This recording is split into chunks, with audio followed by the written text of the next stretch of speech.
Thank you for joining us today for the National Safety Council's Safety is Personal series. Today, we are continuing our season of looking at the intersection of roadway and workplace. But for many workers and millions of drivers, the workplace is the roadway. And for some, it's a dangerous workplace, especially for women. 17% of all women truck drivers have daily interactions of either harassment or discrimination. And we're going to be talking to someone today, an incredible leader who's looking to change that.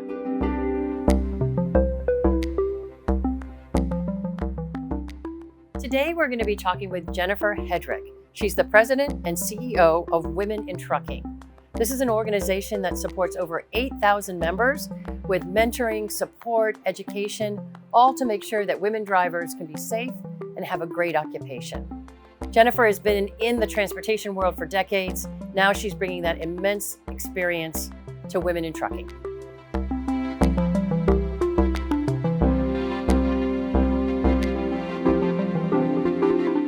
Well, Jennifer, thank you for joining us here today for our Safety is Personal series. We have this series to talk to folks about safety and specifically why safety is personal to them. So if you wouldn't mind, can you share your story? Absolutely. Well, first of all, thank you so much for inviting me and excited to chat with you today. And, I was thinking about this question quite a bit, and I don't have a really glamorous story on safety, but I got to thinking about some of the things that I do in my life and looking at safety through a vantage point. And so looking at, our time as drivers behind the wheel and being a driver now for 30 plus years of a car, and the things that I do day to day to keep myself and others safe on the road. I live, in and around Washington, D.C., tool around that area on bike trails and bike lanes, sometimes on the city streets, and, have this little tiny bicycle and have to be really aware of myself and aware of what drivers are doing. And then the third one that I was thinking about, of course, is life as a driver. I was fortunate to do a ride along with Carmen Anderson. She took me to a truck wash and showed me the whole process of stopping at a truck stop and what she does there. I like to look at these three vantage points, and it's really changed my perspective on safety overall as an individual person in the community, but also as a leader within Women in Trucking Association. Well, we're going to talk about where we are here today, but the focus of our conversation is going to be about women in trucking. And only 5%, I think, of truck drivers are female. And maybe you can talk a little bit about why we think that is and kind of why is it important to have more women in the trucking industry. So our mission at Women in Trucking Association is to encourage the employment of women in trucking, promote accomplishments, and eliminate obstacles. And so some of those are myths and other barriers. So we go to different trade shows, as I know you do, and meet some drivers and meet prospective drivers. And the women we speak to often say, "Oh, I'm not strong enough to do that," or the schedule isn't flexible enough for me, or I have a family at home. I'm a caregiver to my mom, and so I can't do it. And they rule it out immediately. And not everybody, of course, but some do. And so what we do as an organization is educate them on the possibilities for them to prospective drivers, and also not only to women, but to men as well.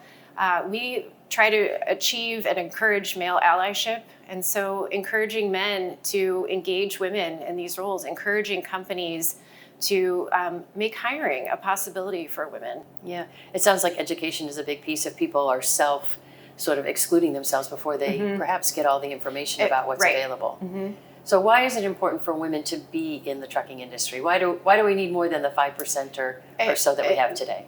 The demand for products is only increasing, and so we can't fulfill all the roles that we have with men only. And so there's so many opportunities for women to be part of not only Women in Trucking Association, but this industry as a whole.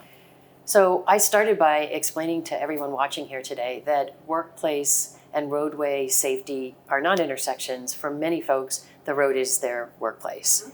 And even when we look at industries that perhaps you don't think of it that way, we have the data that says nearly 40% of all fatalities across any industry are transportation or vehicle related. That's a big number. And so that means it's something that we all need to care about. I also shared that women perhaps have a bit more threats in their world here in the trucking industry, whether it's harassment, discrimination. Can you talk a little bit about what's that dynamic and what can we do about it to turn that around? Yeah, and you're spot on about that, Lorraine. There are a number of different things that we've worked on over the years as an association. Some of those seem like very basic things that maybe the average person wouldn't think about. But if a woman driver is going to a truck stop at 3 a.m. And has to park, very far away from the physical building, sometimes there's not enough lighting. Sometimes historically there's been no lighting. So things like that, so that women can at least walk into a facility and feel safe and not threatened. Other areas are things like the actual facilities within a truck stop. So having showers that are designated for women. There are stories I've heard over the years where female drivers have gotten to get a friend to say, hey, stand out in front of the door so nobody walks in on me taking a shower in this public, technically a co-ed shower. So those kinds of things have improved over time. Many truck stops have provided facilities specifically for women to shower and care for themselves. Some have small gyms, that sort of thing. So those are areas where caretaking leads to better safety. Caretaking on the part of the industry leads to better safety. Another area that's a top concern right now is truck parking. Anybody in North America has seen a truck parked on the side of the road, maybe dozens of trucks parked on the side of the road. And there needs to be more spaces for drivers. So, and this you can imagine, particularly for a woman, if for some reason her time is up and she has to stop, and that's on a side of the road somewhere. Imagine that. Imagine being a woman, and it may not be a well-lit area. There's a lot of things that could go wrong there. You think about some of our core workplaces, and it's taken some time to make sure that we are accommodating everybody who's at work. You've talked about parking and lighting and facilities. Those are in our communities. Those are on our long highways. So it probably will take a partnership with legislation, state, federal, local organizations to make all of these improvements. So I know you've had your voice there. I'm going to continue to have my voice there too, because it will take all of us, and unfortunately some resources to make sure that the infrastructure is there. Recently, it's really encouraging that Department of Transportation has allocated some resources for specifically truck parking, and hope that kind of thing continues because we need it, as you've said. Absolutely. Well, thank you for pushing for that. So I've been dying to now ask you a question about where we are today.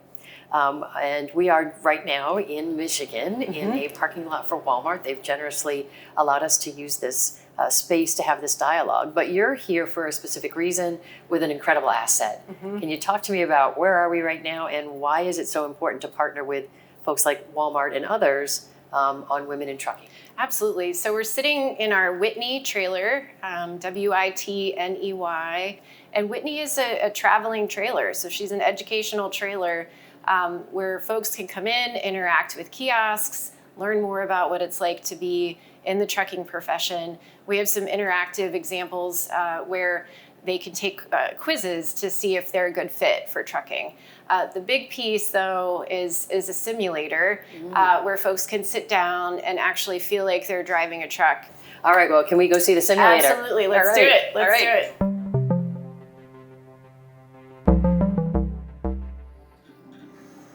This is like a big geometry experiment. It really is.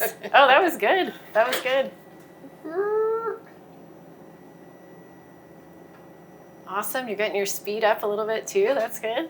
And I bet when young students do this, because they're familiar with video games, they're probably much better than I am. But it does show you what you can do. It definitely does. And give you some confidence. And the whole idea of, you're sitting behind a wheel, you're not sitting on your couch with a controller, you're actually experiencing it and sitting in a comparable chair with mirrors with where mirrors. they would be. Mhm. Yep. And it's even moving my seat in similar motion as I accelerate to give me that kind of Yeah, there is so much to feel and experience with this, In and a that's car- why in a it car, makes yeah. it so lifelike in many ways. I'd like to thank Jennifer for joining us here today, and thank all of you for joining us for this next in our series of Safety is Personal. See you next time.